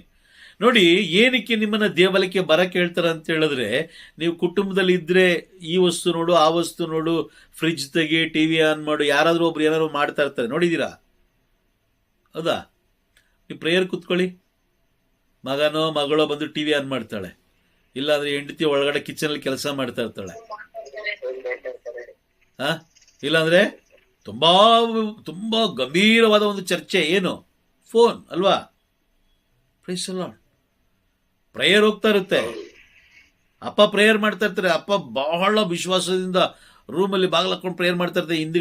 ಹಿಂದ್ಗಡೆ ಅಥವಾ ಹಿಂದ್ಗಡೆ ಕಿಚನ್ ಇದ್ರೆ ಹೆಂಡತಿ ಡಿಸ್ಟರ್ಬ್ ಮಾಡ್ತಾ ಇರ್ತಾಳೆ, ಅಥವಾ ಮುಂದ್ಗಡೆ ಎಲ್ಲೇ ಇದ್ರು ಹೆಂಡತಿ ಅಥವಾ ಮಕ್ಕಳು ಯಾರಾದ್ರೊಬ್ರು ಡಿಸ್ಟರ್ಬ್ ಮಾಡ್ತಾ ಇರ್ತಾರೆ. Praise the Lord. ಅಷ್ಟು ಶಕ್ತಿ ಇದೆ. ಹಾಗಾಗಿ ನಮ್ಮನ್ನೇ ನಾವು ಪರಿಶೋಧಿಸ್ಕೊಳ್ಳೋಣ. ಯಾಕಂದ್ರೆ ಎಜೆಕಿಯೇಲ್ ಪ್ರವಾದಿಯ ಗ್ರಂಥ 36ನೇ ಅಧ್ಯಾಯ 31ನೇ ವಾಕ್ಯ ಹೇಳುತ್ತೆ, ಆ ನಡೆದಿರುವ ಎಲ್ಲ ಘಟನೆಗಳನ್ನು ನಾವೀಗ ನೆನಪಿಗೆ ತಂದುಕೊಂಡ್ರೆ ನಮಗೆ ಈಗ ಅಸಹ್ಯ ಅನ್ಸಲ್ಲ? ಅನ್ಸುತ್ತೆ. ನೀವು ಯಾರನ್ನು ನೋಡಿ, ಗಂಡ ಹೆಂಡತಿ, ಅಪ್ಪ ಅಮ್ಮ, ಮಕ್ಕಳು, ನೀವು ಯಾರ ಪ್ರಾಣವನ್ನು ನೀವು ತೆಗೆದಿಟ್ಕೊಳ್ಳಕ್ಕೆ ಕಂಟ್ರೋಲ್ ಇಟ್ಕೊಳ್ಳಕ್ ಸಾಧ್ಯ ಇಲ್ಲ. ಒಂದು ಗಂಡ ಮುಂದೆ ಹೋಗ್ತಾರೆ, ಇಲ್ಲ ಹೆಂಡತಿ ಮುಂದೆ ಹೋಗ್ತಾರೆ, ಇಲ್ಲ ಅಪ್ಪ ಮುಂದೆ ಹೋಗ್ತಾರೆ, ಇಲ್ಲ ಅಮ್ಮ ಮುಂದೆ ಹೋಗ್ತಾರೆ, ಇಲ್ಲಾಂದ್ರೆ ಮಕ್ಕಳೇ ಮುಂದೆ ಹೋಗ್ತಾರೆ, ಅಥವಾ ಕೆಲವು ಕುಟುಂಬಗಳಲ್ಲಿ ಮೊಮ್ಮಕ್ಕಳೇ ಮುಂದೆ ಹೋಗ್ತಾರೆ. Praise the Lord. ಯಾರನ್ನು ಹಿಡಿದಿಟ್ಟುಕೊಳ್ಳಲಿಕ್ಕೆ, ಅವರ ಪ್ರಾಣವನ್ನ ಹಿಡಿದಿಟ್ಕೊಳ್ಳಲಿಕ್ಕೆ, ಇಲ್ಲ ನಾನು 100 ವರ್ಷ ಬದುಕ್ತೀನಿ, ನನ್ನ ಜೊತೆ ನೀನು 100 ವರ್ಷ ಇರಲೇಬೇಕು ಅಂತ ನೀವೇನಾದ್ರು ಹಠ ಹಿಡಿಯೋದು ಅಂತ ಹೇಳಿದ್ರೆ ನಮಗಿಂತ ಮೂರ್ಖರು ಬೇರೆ ಯಾರು ಇಲ್ಲ. ಹಾಗಾಗಿ ಹೆಚ್ಚಿನ ಮಹತ್ವವನ್ನು ನಾವು ಸಬ್ಬತ್ ದಿನಕ್ಕೆ ನಾವು ಕೊಡಬೇಕು. ಸಬ್ಬತ್ ದಿನ ಭಯಭಕ್ತಿಯಿಂದ ನಾವು ಆಚರಣೆ ಮಾಡಬೇಕು. ಬಹಳ ಮಾನ್ಯತೆ ಕೊಟ್ಟು, ಬಹಳ ಗೌರವದಿಂದ ನಾವು ಸಬ್ಬತ್ ದಿನವನ್ನ ನಾವು ಆಚರಣೆ ಮಾಡಬೇಕು. ಅದನ್ನ ಬಿಟ್ಟು ಅಯ್ಯೋ ನನ್ನ ಮಕ್ಕಳು ಹೇಳಿದ್ರು, ಅಯ್ಯೋ ಇವತ್ತು ನನ್ನ ಮಗಳು ಲೇಟಾಗಿ ಬರ್ತಾಳೆ, ಅವತ್ತು ನನ್ನ ಮಗಳು ಟ್ಯೂಷನ್ಗೆ ಹೋಗ್ತಾಳೆ, ನಾನು ಅಲ್ಲೋಗ್ಬೇಕು ಇಲ್ಲೋಗ್ಬೇಕು ಅಂತ ಏನಾದ್ರು ಇದ್ರೆ 100ಕ್ಕೆ ನಿಮಗೆ ಮಾರ್ಕ್ಸ್ ಆಗ್ತಾ ಹೋಗ್ತಾರೆ. ಲೆಕ್ಕ ಹಾಕೋದು ಅದಕ್ಕೋಸ್ಕರನೇ. ನಿಮ್ಮ ಪರಿಶುದ್ಧವಾದ ಆರಾಧನೆ, ನೀವು ಪರಿಶುದ್ಧತೆಯಿಂದ ಆರಾಧನೆ ಮಾಡುವಂತಹ ಎಲ್ಲ ಆರಾಧನೆಗಳು, ಎಲ್ಲ ಒಳ್ಳೆ ದಿನಗಳು ಲೆಕ್ಕ ಆಗ್ತವೆ. ನೀವು ಆರಾಧನೆ ಮಾಡದೆ ಹೋದ್ರೆ ಅದು ನಿಮಗೆ ಕೆಟ್ಟ ದಿನ. ದೇವರು ನಿಮಗೆ ಕೊಟ್ಟಂಥದ್ದು ಒಳ್ಳೆ ದಿನ, ಅದನ್ನ ಕೆಟ್ಟ ದಿನವಾಗಿ ನಾವು ಮಾರ್ಪಡಿಸ್ಕೊಂಡು. ನಿಜನಾ? Praise the Lord. ನಿಜ. ನಿಜ ಬ್ರದರ್. ಹಾ, ದೇವರು ಕೊಟ್ಟದ್ದು ನಮಗೆ ಪರಿಶುದ್ಧವಾದ ದಿನನೇ. ಅದನ್ನು ನಾವು ಏನಾಗಿ ಕನ್ವರ್ಟ್ ಮಾಡೋದು? ಕೆಟ್ಟ ದಿನವಾಗಿ ನಾವು ಕನ್ವರ್ಟ್ ಮಾಡಿಕೊಂಡು. ಹಾಗಾಗಿ ಬಹಳ ಎಚ್ಚರಿಕೆಯಾಗಿರೋಣ. ಯಾಕೆ ಅಂತ ಹೇಳಿದ್ರೆ ದೇವಾಲಯದ ವಿಷಯ ಅಂದರೆ ಸಬ್ಬತ್ ದಿನ. ದೇವಾಲಯ ಅಂತ ಹೇಳಿದ್ರೆ ಪರಲೋಕದ ಛಾಯೆ, ಅದು ಸ್ವರ್ಗೀಯ ಗರ್ಭಗುಡಿಯ ಛಾಯೆಯಾಗಿದೆ. ಆದರೆ ದೇವಾಲಯದಲ್ಲಿ ನಾವು ಯಾವ ರೀತಿ ನಡ್ಕೊಳ್ತೀವೋ ಆ ಒಂದು ಆಧಾರದ ಮೇಲೆ ಪರಲೋಕ ನಮಗೆ ನಿರ್ಧರಿಸುತ್ತೆ. ಇವನು ಪರಲೋಕಕ್ಕೆ ಬರಬೇಕಾ, ಬರಬಾರ್ದ. ದೇವಾಲಯಕ್ಕೆ ಮಹತ್ವ ಕೊಟ್ಟಾಗ ನಮಗೂ ಕೂಡ ಮಹತ್ವ ಇದೆ. ದೇವಾಲಯಕ್ಕೆ ಮಾನ್ಯತೆ ಕೊಟ್ಟಾಗ ನಮಗೂ ಕೂಡ ಮಾನ್ಯತೆ ಇದೆ. ದೇವಾಲಯದಲ್ಲಿ ನಾವು ಲೋಕದ ವ್ಯವಹಾರಗಳನ್ನು ಮಾಡದೆ ಹೋದ್ರೆ ಪರಲೋಕದ ವ್ಯವಹಾರಗಳನ್ನು ಮಾಡಲಿಕ್ಕೆ ದೇವರು ಜ್ಞಾನ ಕೊಡ್ತಾರೆ. ದೇವಾಲಯದಲ್ಲಿ ನಾವು ಹೋಗಿ ಲೋಕದ ವ್ಯವಹಾರಗಳನ್ನು ಮಾಡ್ತಾ ಕೂತ್ಕೊಂಡ್ರೆ ನಾವು ಸಾಯಗಂಟ ನಾವು ಲೋಕದ ವ್ಯವಹಾರಗಳನ್ನು ಮಾಡ್ತಾ ಇರಬೇಕು. ಕೊನೆಗೆ ಆತ್ಮವನ್ನು ನಾವು ಕಳ್ಕೊಳ್ತೀವಿ. ಆತ್ಮವನ್ನು ಕಳ್ಕೊಂಡು ನಾವು ಲಾಸ್ಟ್ಗೆ ಯಾರನ್ನ ನಾವು ದೂಷಣೆ ಮಾಡ್ತೀವಿ? ದೇವರನ್ನ ದೂಷಣೆ ಮಾಡ್ತೀವಿ. ದೇವರೇ, ನಾನು ನಿಮಗೆ ನಿಮ್ಮ ಹೆಸರಿಗೆ ಇಟ್ಕೊಂಡು ನಾನು ಬೋಧನೆ ಮಾಡಲಿಲ್ವಾ? ನಿಮ್ಮ ಹೆಸರಲ್ಲಿ ನಾನು ದೆವ್ವಗಳನ್ನು ಬಿಡಿಸ್ಲಿಲ್ವಾ? ಎಲ್ಲ ಮಾಡಿದ್ದೀರ ನಿಜ. ಆದರೆ ಅದರಲ್ಲಿ ಎಷ್ಟು ಪರಿಶುದ್ಧತೆ ಇತ್ತು, ಎಷ್ಟು ಪ್ರಾಮಾಣಿಕತೆ ಇತ್ತು? ದೇವರು ಯಾವುದನ್ನು ನೋಡುತ್ತಾರೆ? ಪರಿಶುದ್ಧತೆ, ಪ್ರಾಮಾಣಿಕತೆ, ದೀನತೆಯನ್ನು ನೋಡುತ್ತಾರೆ. ಕೊಟ್ಟ ಕೆಲಸ ಇವನು ಮಾಡ್ತಾನ, ಅದು ತುಂಬ ಮುಖ್ಯ. ಮಾತೆ ಮರಿಯಮ್ಮನವರಿಗೆ ಕೆಲಸ ಕೊಟ್ಟರು ದೇವರು. ಮಾತೆ ಮರಿಯಮ್ಮನವರು ಕಂಪ್ಲೀಟ್ ಆಗಿ ಮಾಡಿ ಮುಗಿಸಿದ್ರು. ಆಮೇಲೆ ಸಂತರುಗಳಿಗೆ ಹೇಳಿದ್ರು, ಸಂತರುಗಳಿಗೆ ಕೆಲಸ ಕೊಟ್ಟರು. ಅವರು ಕೂಡ ಬಹಳ ಅಚ್ಚುಕಟ್ಟಾಗಿ ಆ ಕೆಲಸವನ್ನೆಲ್ಲ ಮಾಡಿ ಸಂತರುಗಳಾದರು. ನಮಗೂ ದೇವ್ರು ಕೆಲಸ ಕೊಟ್ಟರು.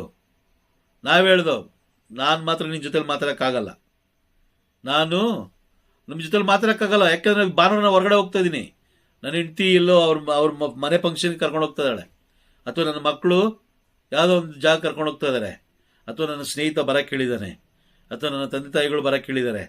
Price the Lord. ಪರಲೋಕದಿಂದ ನನ್ನನ್ನು ನಿಮ್ಮನ್ನು ದೂರ ಮಾಡುವಂಥದ್ದು. ಹಾಗಾಗಿ ಬಹಳ ಎಚ್ಚರಿಕೆಯಾಗಿರೋಣ. ಬಹಳ ಗೌರವದಿಂದ ಸಬ್ಬ ದಿನವನ್ನು ಹಾಗೂ ದೇವಾಲಯಕ್ಕೆ ಒಂದು ವಿಶೇಷ ಸ್ಥಾನ ಕೊಡಬೇಕು. ನಾವು ಕಾಟಾಚಾರಕ್ಕೆ ಬಂದುವಾ ಓದುವ ಆ ರೀತಿ ಇರಬಾರ್ದು. ನಾವು ಎಷ್ಟು ಆಲಯವನ್ನು ನಾವು ಗೌರವಿಸ್ತೀವೋ, ಎಷ್ಟು ಆಲಯವನ್ನು ನಾವು ಮಹತ್ವ ಕೊಡ್ತೀವೋ, ಅಷ್ಟೇ ಮಹತ್ವ, ಅಷ್ಟೇ ಗೌರವ ನಮಗೆ ಈ ಲೋಕದಲ್ಲಿ ದೇವರು ಕೊಡ್ತಾರೆ. ಆಮೇನ್. Praise the Lord. ಅರ್ಥ ಆಯ್ತಾ? ಓಕೆ, ದೇವರ ನಾಮಕ್ಕೆ ಮಹಿಮೆ ಆಗಲಿ.